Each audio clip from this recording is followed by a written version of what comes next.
L'inflation en septembre, en zone euro, et par la suite, la semaine dernière, la baisse des taux de la BCE, qui était quand même inattendue.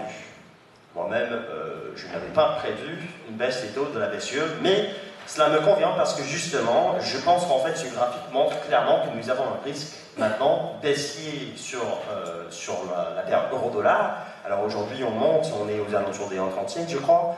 Mais sachez que pour invalider tout simplement cette stratégie, on va dire, stratégie vendeuse de l'euro-dollar sur le long terme, moyen long terme, il faudra absolument remonter au-dessus des 1,38. Et dans ce cas-là, on aura 1,40 et 1,45 avec une économie européenne qui peine à se reprendre.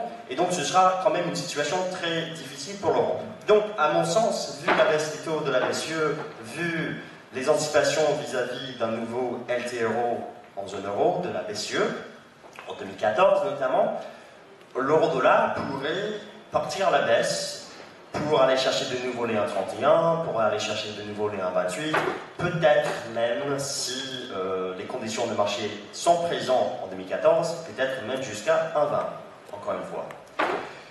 Donc en gros, vous avez une BCE qui est en train de faciliter le crédit en zone euro, qui donc favorise une dépréciation de l'euro, théoriquement parlant. Malgré cela, nous voyons toujours des acheteurs sur le marché. Le jour même de la baisse des taux de la BCE, on atteint les 1,33 et les acheteurs sont entrés. Donc, il faudra, a priori, que le dollar américain monte maintenant pour que cette baisse de l'euro-dollar se poursuive. Donc, je vais vous faire la même présentation en mensuel sur l'euro-dollar. Donc, l'euro-dollar, effectivement, est en train de rebaisser. Je mets, on ne va pas dire un petit bémol, je le verrai baisser. Pourquoi? Parce que vous avez cette forte résistance qui est à ce niveau-là, par cette droite qui est très forte. Vous voyez qu'ici, le mois dernier, on a essayé de pénétrer le nuage, on n'y est pas arrivé, on a fini sur un doji. Et là, on est en train de faire une bougie rouge. On est allé tester la première droite qui donne les alertes et on est remonté. Donc, clairement, il ne sait pas ce qu'il veut faire. Et là, il est actuellement sur un support qui est très important. Et de l'autre côté, vous voyez cette droite, donc une représentation des prix. Et vous voyez que cette droite a cassé ce niveau-là. Donc ça, c'était une bonne information par rapport à une hausse. Mais vous voyez ce qu'elle a devant elle. Elle a d'énormes bougies. Donc c'est un mur de bougies qui a traversé.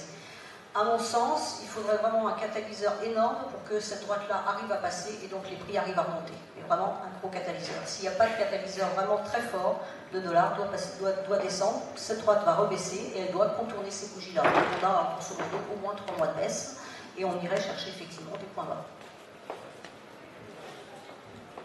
Merci Karen. Alors maintenant, on va vous parler de la paire euro-GBP. Puis finalement, en fait, ce qu'il y a à retenir actuellement sur le marché d'échange, ce dont on parlait tout à l'heure, il y a plusieurs points sur le marché d'échange.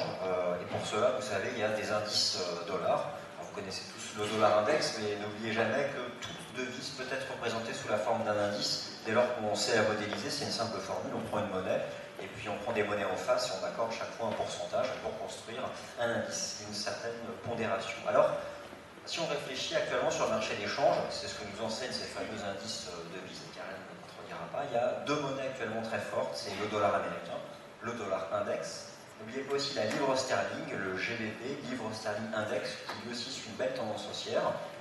En face de ça, vous avez le yen index, et tout à l'heure, Olivier Delamarche vous expliquait, selon lui, son opinion sur cette baisse du yen et l'économie japonaise.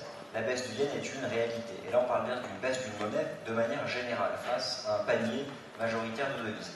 Et donc, au final, où en est l'euro-GBP? Est-ce que la baisse de l'euro-dollar, la baisse des taux par la Banque Centrale Européenne, et puis peut-être les perspectives d'une baisse supplémentaire de taux ou d'un maintien vraiment durable, donc là on parle de 4-5 ans des taux bas au sein de la zone euro, est-ce qu'on peut parler d'une baisse de l'euro? Est-ce que là, on peut affirmer l'euro est baissier? N'oubliez pas que l'euro, ce n'est pas l'euro-dollar. L'euro, il est cote face à la livre sterling, face au dollar australien, face au yen, face à beaucoup de devises. Et on en parlait justement, il y a un des enseignements de ce qu'on appelle l'euro-index. L'euro face à un panier de devises, eh bien, figurez-vous que c'est plat. L'euro-index est plat. Donc au fond, actuellement, le marché, il n'est pas vendeur d'euros.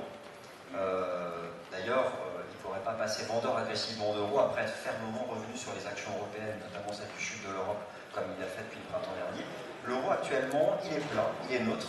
Par contre, c'est le dollar américain qui est lui fermement acheté.